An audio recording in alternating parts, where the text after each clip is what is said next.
Humans are goal-seeking organisms. Or maybe goal isn't the right word, because goal conjures up an idea of a consciously chosen outcome. Humans are more like desire-seeking organisms. We've been programmed with tons of instincts. These instincts compel our behavior. They make us do things that will keep us alive. They make us not want to do things that might put us in danger. Because we need food to survive, food tastes good. It feels good to eat food. Because we need to replicate to survive as a species, having sex feels good. Anything that might lead to sex feels good. So we are we are programmed with a whole bunch of instincts that compel us to move towards things that make us feel good. We go towards desires. That is the human condition.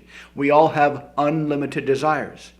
As soon as you satisfy a desire, another one will pop up, just like a Pez dispenser. But along with all the desires are obstacles. The bigger the desire, the longer it takes to get the desire, the bigger of an obstacle we'll have. That is the human condition. We are compelled to chase desires, but we are also compelled to overcome the inevitable obstacles that will come up between us and our desires. One of my favorite quotes along these lines is from Mike Tyson. Everybody has a plan, and then you get punched in the mouth. Getting punched in the mouth is the obstacle that unexpectedly pops up between us and our desires. And how you deal with these obstacles, how you overcome these obstacles, will determine what kind of a life you have. That is the easiest way to describe the human condition. We have desires that are programmed into us by evolution. We are compelled to chase our desires, but we have to overcome obstacles to get our desires. And how well you can overcome obstacles will determine the success or lack of success in your life. That's basically human existence. Now, when you come up against an obstacle, there's kind of two responses that you can have. One is the Marcus Aurelius response, who wrote Meditations, the Stoic philosopher and emperor of Rome, who said the obstacle is the way. If you're in doubt which direction to go, go towards your obstacles. Go towards the biggest obstacle. Because when you crush through this obstacle, it will teach you what you need to do to get better. Or you could respond the other way by giving up. You come up against an obstacle and you say, well, I guess that's it for me. And you stay stuck. And the worst possible mindset to be in, the worst possible situation to be in, is to believe that the obstacle is not only insurmountable, but it's not your responsibility and there's nothing you can do about it. This is a terrible place to be, because essentially you have two choices when you come up against an obstacle. You can choose the Stoic path and do everything you can to crush through the obstacle, or you can say, well, my life sucks, but it's not my fault. What am I going to do? And just stay on the sidelines for the rest of your life. This is the choice you have when you come up against an obstacle. Now, what do you do if you're talking to somebody and you suspect that they are in this self-imposed stuck state? How do you release them from this self-imposed stuck state? Well, there's a fantastic conversational strategy that you can use on them to help them look inside their brain and discover their own resources so they can set themselves free from their self-imposed cage. What is this technique? Well, the first step is to talk about what's on the other side of the obstacle. Just say, hey, I know you want to get X, and I know you can't because of Y, but just for the sake of this conversation, just to play around, imagine that obstacle just kind of vanished. Poof, and it was gone. What would that look like? What does life look like on the other side of that obstacle if it were to magically disappear? And imagine that situation. And ask questions to elicit this post-obstacle life, this post-obstacle enjoyment of life, this fulfillment of the desire. Get as rich and detailed as a picture as you can. Build this up as much as you can. Because as you well know, when you're on this side of an obstacle, it looks big and scary and hairy. But once you go through it, you look back and you think, oh, that wasn't that bad. And so you kind of imaginarily put them in the situation where they're kind of subconsciously looking back on the obstacle from the other side. And hopefully it won't look so bad. So the first step is to get them on the other side of the obstacle and get them to imagine life. on the other side of the obstacle.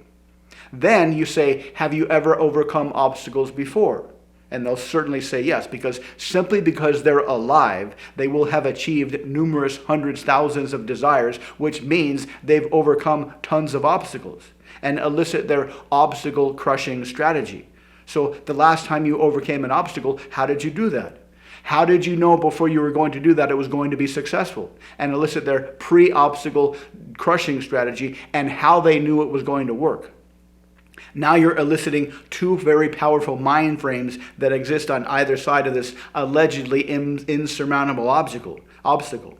How they crushed previous obstacles, so they have an obstacle crushing strategy, and what life is going to look like on the other side of the obstacle. This will give them much more flexibility of thinking when they think about that obstacle. And the more you elicit these two mind states, post-obstacle, pre-success obstacle, or pre-obstacle success, the more they'll start to come up on their own, inside their own mind, of their own resources of how to overcome that obstacle.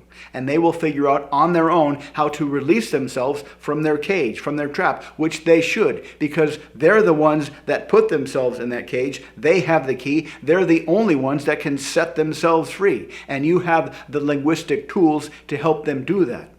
When you help somebody overcome their obstacles, they will feel a massive sense of relief and an explosion of creativity and a pent-up frustration that vanishes, and they will associate those good feelings with you. This is a fantastic way to build a social network, because everybody you see in the world is filled with desires, and therefore they are filled with obstacles. And the more people you help overcome obstacles, the more people will think of you in fantastically glowing terms.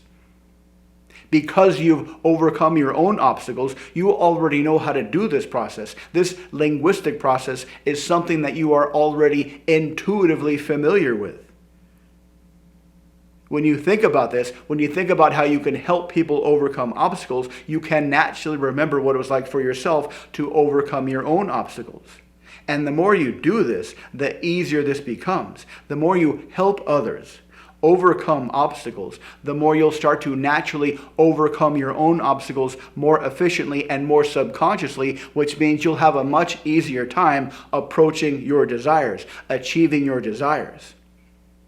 Salespeople that use this technique to help people overcome sales objections are very, very lucratively successful, because they make 6-7 figures per year while only needing to work 20 hours per week, because they've discovered this power of helping other people overcome their obstacles. And as you are probably starting to suspect, it's much better to help people overcome their obstacles from the inside out rather from the outside in. Because when people overcome their obstacles from the inside out, they're much more likely to own their decision. And if you happen to be a salesperson and you come up with the inevitable sales obstacles, sales objections, by overcoming them from the inside out, your customers will own their decision, and that will not only get you more sales, but that will get you a lot of referrals.